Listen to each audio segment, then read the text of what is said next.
to ensure that people living in vulnerable locations, vulnerable sections of voters, they are enabled to be in continuous touch with election machinery so that adequate protection is given to them to ensure that they are enabled to vote free of obstruction, uninfluenced, unintimidated by anyone.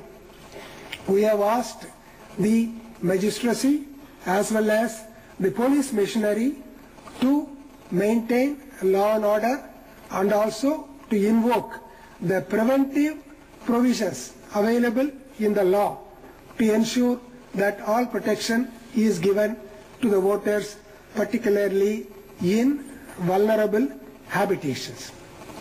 The Commission has been using the services of observers extensively to keep a close watch over ground situation and to take prompt remedial action when complaints are received from different parts of the country. Adequate number of observers in different categories like general observer, expenditure observer, police observer wherever needed, and awareness observers to promote voters' participation will be deployed during the forthcoming elections. One of the features of Indian elections is election is conducted with the use of officials, government officials. Therefore, there is very great emphasis laid on the neutrality of such officials who are charged with conduct of elections. The Commission expects all officials engaged in the conduct of elections to discharge their duties in an impartial manner without any fear or favor. They are deemed to be on deputation with the Election Commission and shall be subject to its control, supervision and discipline. The conduct of government officials who have been entrusted with election-related responsibilities and duties would remain under constant scrutiny of the Commission, and strict action will be taken against those officials who are found wanting on any account. Photo voter slips. This is another feature which will be introduced in this general election, which was not there during the last parliament election, though we have been using it in the foregoing state assembly elections to facilitate voters to know where he is enrolled as a voter at a particular polling station, the location and address of the polling station, his serial number, etc. in the electoral roll. The Commission has directed that a photo copy of the electoral roll relating to that voter shall be distributed at his doorstep close to the date of the poll. Apart from its being a facilitation for the voter as well as for the polling staff to identify his place in the roll, etc., we expect this would also serve as a reminder and invitation for the voter to come and exercise his franchise on the date of the poll. Therefore, this will be got distributed very close to the date of the poll, like 3 days to 7 days before the date of the poll. Election Commission has also mounted a series of measures for expenditure monitoring. The use of money power is a matter of concern for Election Commission. Therefore, special emphasis is given to check the flow and use of money during election process. Besides deployment of expenditure observers, there will be sufficient number of flying squads, checkposts, video surveillance teams, media certification and monitoring committees.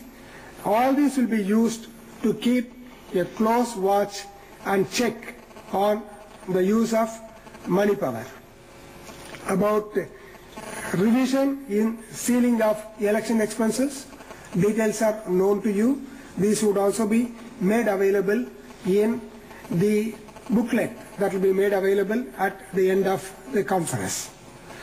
Voter participation. Voter participation is one of the thrust areas for the Commission. Commission has held the view and been holding the view that a larger enhanced participation of voters will contribute to enlightened and vibrant democracy. Therefore, the sweep measures, the systematic voters' education and electoral participation measures which have been initiated and used in the foregoing state elections will be continued and further intensified in implementation. Coming to schedule, compared to the state elections which we were giving, in which we used to announce names of the states, date of date of notification, date of filing nomination, last date, etc.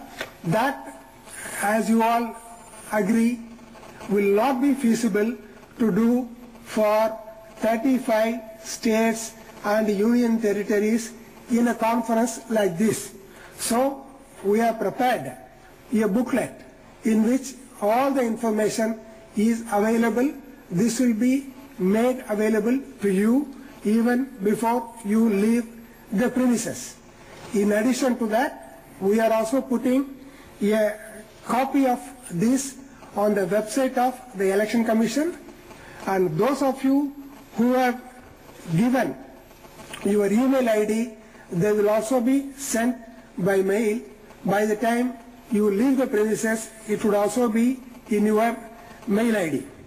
However, some of the highlights of the schedule we would like to mention to you at this stage. The first date of poll shall be on 7th April 2014. This is held in 2 states, and number of parliamentary constituencies covered will be 6. The next date of poll is 9th April, which will cover 5 states and 7 parliamentary constituencies. The third date of poll, you should mark the difference from phase of the poll to date of the poll. We are using the expression days of the poll. This will be poll days. The third poll day will be on 10th April, which will cover 14 states and 92 parliamentary constituencies. The fourth poll day shall be on 12th April, covering 3 states and 5 parliamentary constituencies. The fifth poll day will be on 17th April, covering 13 states and union territories and 122 parliamentary constituencies. The next 6th poll day shall be on 24th April, covering 12 states and 117 parliamentary constituencies. 7th poll day